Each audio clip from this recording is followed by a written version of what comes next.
नमस्कार, मृदुभाषी के इस खास कार्यक्रम शख्सियत में आपका हार्दिक स्वागत है। मैं हेमंत शर्मा। आज फिजियोथेरेपी डे है, मतलब वर्ल्ड फिजियोथेरेपी डे।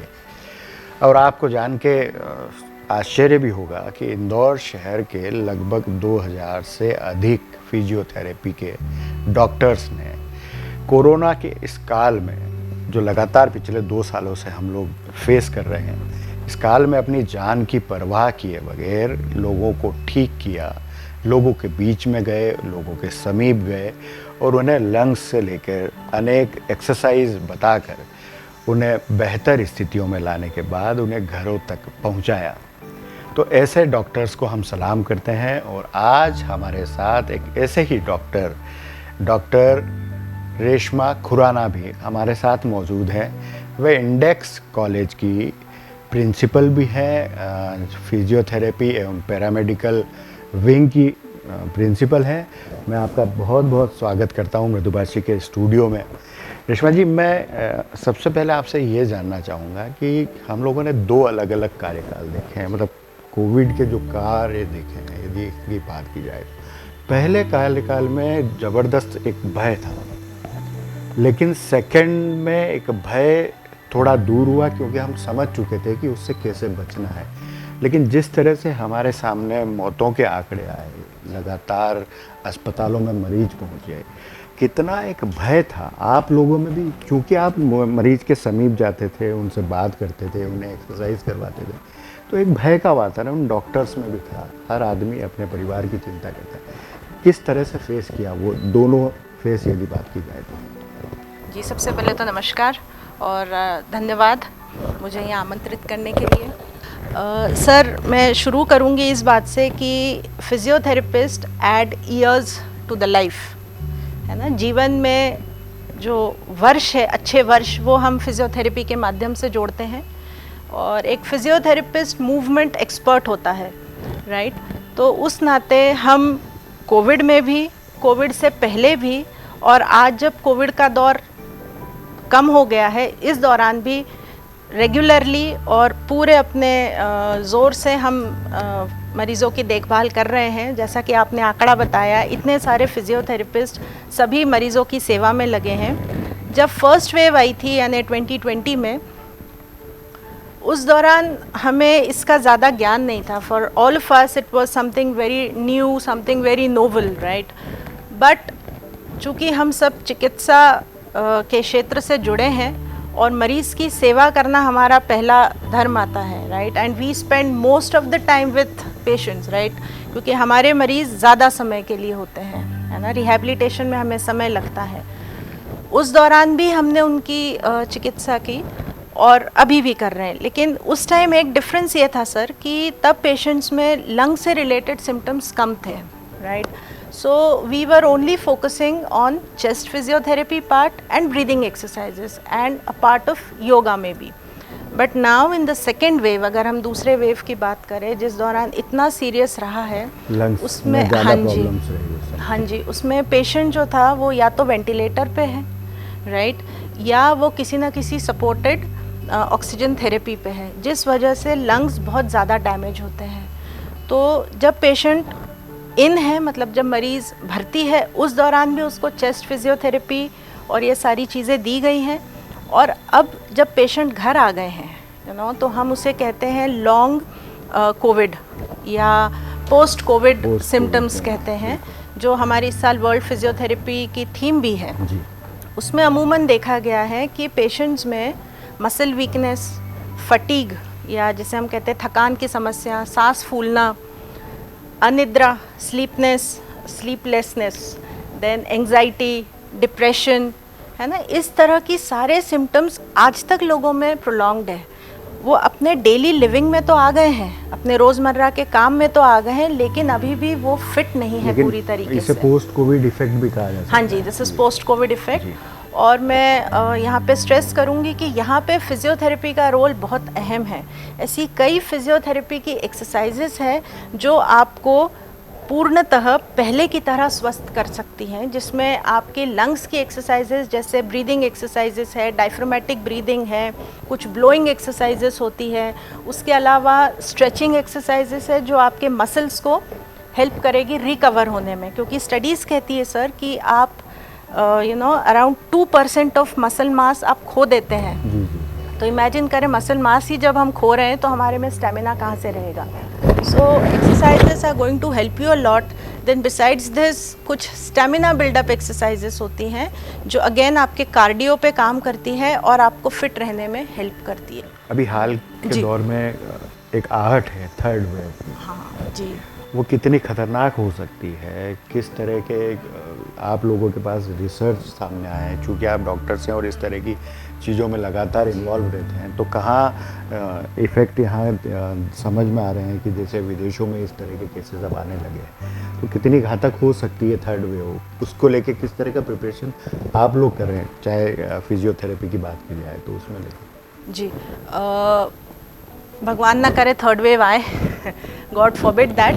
लेकिन फिर भी जैसे मैं index medical college hospital and research centre में कार्यरत हूँ, और हमारे यहाँ इस थर्ड वेव को लेके जैसे हमने पिछले भी दोनों वेव्स में करीब अभी तक हम 2000 से ज़्यादा मरीज़ों का उपचार कर चुके हैं सफलतापूर्वक, और आगे आने वाले जो थर्ड वेव की आशंका जताई जा रही है उसमें भी हमारी कार्यशालाएं हुई हैं कई, जिसमें हम और हमारी पूरी टीम, अगर पीडियाट्रिक विंग में देखें जैसा ऐसा माना जा रहा है कि बच्चों में हो सकता है ज़्यादा, तो उनके लिए भी हम लोग पूरी तरह से प्रिपेयर्ड है, क्योंकि छोटे बच्चों का इलाज, उनकी फिजियोथेरेपी अलग होती है, तो हमारी पूरी टीम उसके लिए भी तैयार है।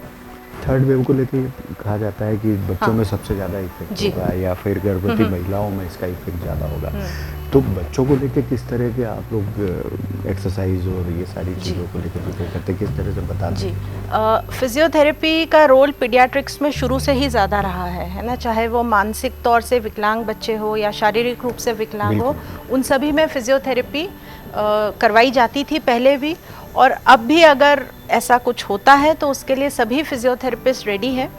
और हम इंडियन एसोसिएशन ऑफ फिजियोथेरेपिस्ट जो हमारी एसोसिएशन है ऑल ओवर इंडिया, उसके तहत भी हमारे यहाँ कई वेबिनार्स हुए हैं, कई यूट्यूब पे आप देख सकते हैं, जिसमें फिजियोस को स्किल किया गया है। बाहर के फॉरेनर्स जो फॉरेन के फिजियोथेरेपिस्ट हैं और बाहर देशों के डॉक्टर्स हैं, उन सभी ने हमारे यहाँ क्लासेस ली हैं, जिससे कि थेरेपिस्ट अपनी स्किल्स को और ज़्यादा इम्प्रूव कर सके। क्योंकि बच्चों में क्या होता है sir, to make them understand your command is the basic problem. बच्चे चंचल होते हैं, राइट, तो उनको ध्यान में रखते हुए कुछ प्लेफुल एक्टिविटीज़ जैसे गुब्बारा फुलाना, है ना, आई थिंक बच्चे हाँ ये इसमें कोऑपरेट भी करेंगे, उनकी मदर्स भी ये चीज़ करवा सकती है, या कैंडल ब्लोइंग हो गया, बहुत ही सिंपल एक्सरसाइज है, लेकिन जब ये करेंगे तो उसमें फेफड़ों की पूरी कसरत होती है, श्वास आप अंदर लेते हैं, आप बाहर छोड़ते हैं। एक एडल्ट को ये समझाना कि अनुलोम विलोम करो और एक बच्चे से करवाने में ज़मीन आसमान का अंतर है। थोड़ा कठिनाई ज़रूर होती है, लेकिन इस बार कोविड में तो मुझे लगता है कि बड़े बड़ों ने गुब्बारे फुलाए हैं अपनी स्वास्थ्य के प्रति सजग रहने के लिए। अब थर्ड वेव की आहट है और आप लोग लगातार काम कर रहे हैं, इंडेक्स की ओर से आप लोगों ने कई कैंप भी लगाए, तो ग्रामीण क्षेत्रों में चाहे शहरी क्षेत्रों में कितने कैंप आप लोग लगा चुके हैं, कितनी टीम आपकी रहती है साथ में, और किस तरह से अवेयर करते हैं? ग्रामीण क्षेत्रों में की बात की जाए तो वहाँ किस तरह से अवेयर करते हैं आप? मैं इसमें कहूँगी सर, हमारे चेयरमैन श्री सुरेश सिंह भदौरिया जी, हमारे वाइस चेयरमैन श्री मयंक राज भदौरिया जी, और हमारी पूरी टीम, डीन मेडिकल कॉलेज हो गए, इन सभी ने एक प्रोटोकॉल पूरा डेवलप किया है मैनेजमेंट ने और सभी डॉक्टर्स ने, एचओडीज़ ने मिलके, जिसके तहत हमारा इंडेक्स जो ग्राम खुडेल में आता है, वहाँ के आसपास के जितने गांव हैं, करीब करीब आप समझे 25 से 30 किलोमीटर की रेंज में, वहाँ नियमित रूप से कैंप लगाए जाते हैं और उनकी स्क्रीनिंग होती है, उनको अवेयर किया जाता है। उसमें हमारे nursing college, dental college, physiotherapy college, सभी कॉलेजेस के स्टूडेंट्स, फैकल्टीज़ और स्टाफ बढ़ चढ़ के हिस्सा लेते हैं, और वी फाइंड कि उससे काफ़ी फ़र्क भी पड़ा है। बिल्कुल, क्योंकि आवश्यकता भी है, ग्रामीण क्षेत्रों में अवेयरनेस कम है, तो वहाँ बहुत आवश्यकता है। यदि हम बात करें कोविड के इस संक्रमण काल की, जब हम लोगों ने देखा कि हॉस्पिटल्स में मरीज भरे हुए थे, काफ़ी संख्या में थे, और अस्पतालों में लोगों को जगह तक नहीं मिल रही थी, ऑक्सीजन की कमी थी, दवाइयों की कमी थी।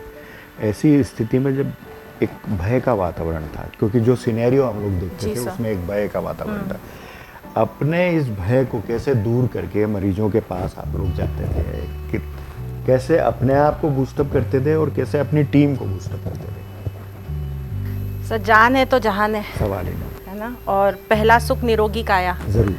है ना। तो इन दोनों चीज़ों को ध्यान रखा है।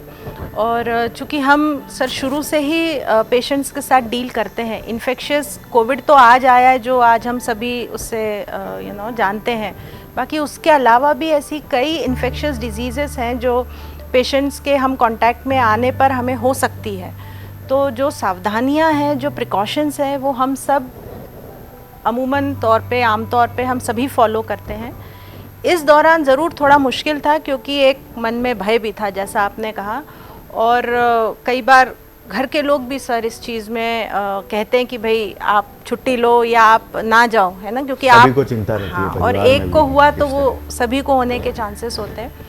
रहा थोड़ा मुश्किल, बहुत मुश्किल रहा, लेकिन मैं फिर इसमें बोलूँगी कि हमारे चेयरमैन श्री सुरेश सिंह भदौरिया जी ने हमें बहुत मोटिवेट किया है, हम सबको बहुत सपोर्ट किया है, और सभी तरह से मेडिकल फैसिलिटीज़ भी हमें प्रोवाइड की गई थी, सारे प्रोटेक्टिव इक्विपमेंट्स हमें दिए गए थे।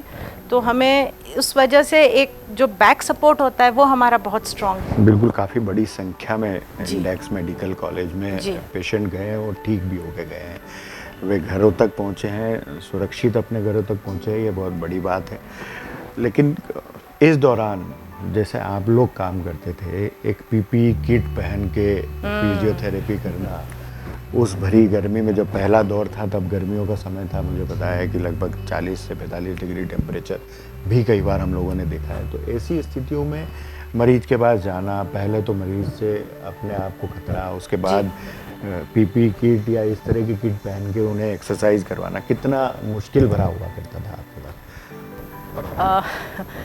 एक्चुअली पीपी किट पहनना ही एक फर्स्ट आपका एक चैलेंज होता है, राइट, क्योंकि उसके बाद आप कई घंटों तक ना आप पानी पीते हैं, ना आप कुछ खाते हैं, और वो गर्मी एंड ऑल दोज जो एटमॉस्फेरिक जो भी कंडीशंस रही हैं, उसके बाद उस वार्ड में एंटर करना सर, सही बात, जहाँ वो पे एक सारे कोविड के पेशेंट्स हैं, और उनको ये समझाना या उनको ये चीज़ उनको कॉन्फिडेंस में लेना कि कसरत भी आपके लिए बहुत ज़रूरी है, apart from those remdesivir things और दैट ऑक्सीजन थेरेपी और जो अलग ट्रीटमेंट चल रही है, उसके अलावा आपको फिजियोथेरेपी भी बहुत इम्पॉर्टेंट है। इसमें सर हमने एक होलिस्टिक अप्रोच रखा था पेशेंट के लिए, एक उसको सभी तरफ से उसको डील किया गया, और उनको ग्रुप थेरेपी भी हमने दी है, जिसमें पूरे वार्ड के जो पेशेंट्स हैं उन सभी को हमने yoga, breathing exercises, general mobility exercises, ये सभी उन्हें हमने समझाई, उन्हें बताई, उनसे वो पूरा सेशन हम करवाते थे। ऐसे दिन में हम कम से कम 3 सेशन करते थे। तो हमारी पूरी फैकल्टीज़ और स्टाफ इसमें लगा हुआ था। कई बार देखा गया है कि अस्पतालों में ग्रुप डांस करते हुए भी हमने मरीजों को देखा है, तो क्या ये भी फिजियोथेरेपी का एक अदा है या क्या स्टाइल यस, है या नॉट क्या? एग्जैक्टली फिजियो, क्योंकि जुम्बा वगैरह आता है उसमें, but this is more of music therapy and a psychological boost up. हाँ, ये डर, क्योंकि कम से कम हाँ, इस डर से क्योंकि लोग बाहर निकले, एक थोड़ा जी। एंटरटेनमेंट हो, हाँ। और उसके आधार पे मरीज एग्जैक्टली बेहतर और स्थितियों में क्योंकि हम देखते हैं ना सर, अभी इन दिनों भी हमें छींक भी आ जाए अगर 3-4, तो हमारे दिमाग में एक सवाल ज़रूर आता है, यार कोविड तो नहीं हो और गया। आसपास के व्यक्ति आपको घूर के एग्जैक्टली देखें। एग्जैक्टली तो उस केस में ना म्यूज़िक इज़ नोन टू आपका एंग्जाइटी लेवल कम करता है। तो हम ये कई पेशेंट्स को वैसे भी सजेस्ट करते हैं, ये जो पोस्ट कोविड अभी सिंड्रोम चल रहा है, इसमें लोगों को जो नींद नहीं आने की समस्या है, एंग्जाइटी है, डिप्रेशन है, उन सब में म्यूज़िक थेरेपी एक बहुत बड़ा रोल प्ले करता है। उसके अलावा मेडिटेशन, ये 2-3 चीज़ें मैं सजेस्ट करूँगी सभी को अपनी दिनचर्या में ज़रूर शामिल करना चाहिए। इससे हम काफ़ी हद तक रिलैक्स होते हैं और हमारी बॉडी में ना एंडोर्फिन्स नाम के हार्मोन सिक्रीट होते हैं, जो हमें एक सेंस ऑफ वेल बीइंग देते हैं। म्यूजिक थेरेपी आमतौर पे जी। लोगों को जो भय है उससे थोड़ा सा दूर करके एक रिलैक्स फील भी करवाता है। Exactly. साथ में यदि म्यूज़िक के साथ में यदि थोड़ा बहुत नृत्य कर लेता है, डांस कर लेता है, तो वो इस जो भय का वातावरण था उससे थोड़ा दूर होता था। ये हम लोगों ने कई अस्पतालों में देखा, कई वीडियोज़ हम लोगों ने देखे थे। शहर में लगभग 3000 फिजियोथेरेपिस्ट हैं। क्या कोई आंकड़ा होगा कि कितने लोग मरीजों के पास जाने से संक्रमित हुए, कितने लोग काफ़ी गंभीर स्थितियों में पहुंचे? क्या आप भी इस दौरान कोविड पॉजिटिव हुए थे कि लगातार आप लोग मरीजों के संपर्क में थे? जी सर, फिजियोथेरेपिस्ट कंटिन्यूस कांटेक्ट में रहे हैं। एग्जैक्ट ये आंकड़ा तो हम नहीं कह सकते, पर फिर भी आप समझे 70% फिजियोथेरेपिस्ट जो थे, डॉक्टर्स जो थे, वो इस गंभीर समस्या से संक्रमित हुए थे। कई फिजियोथेरेपिस्ट ने जान भी गंवाई है और कई लोग आज भी पोस्ट कोविड सिम्टम से आज भी जूझ ही रहे हैं। और क्योंकि लगातार आप लोगों का संपर्क था उन लोगों के साथ। आज वर्ल्ड फिजियोथेरेपी डे भी है, तो क्या एक संदेश आप देना चाहेंगे? क्योंकि थर्ड वेव की आशंका भी है, लगातार लोग आज पोस्ट कोविड से भी परेशान हैं, जो सिम्टम्स हैं उससे भी लगातार लोग अभी जूझ ही रहे हैं। तो किस तरह का एक संदेश देना चाहेंगे बच्चों को लेके, गर्भवती महिलाओं को लेके, घर के बुजुर्गों को लेके? किस तरह का एक अवेयरनेस के लिए एक मैसेज देना चाहेंगे हमारे शो में? फिजियोथेरेपी के बारे में मैं बताऊंगी सर थोड़ा सा।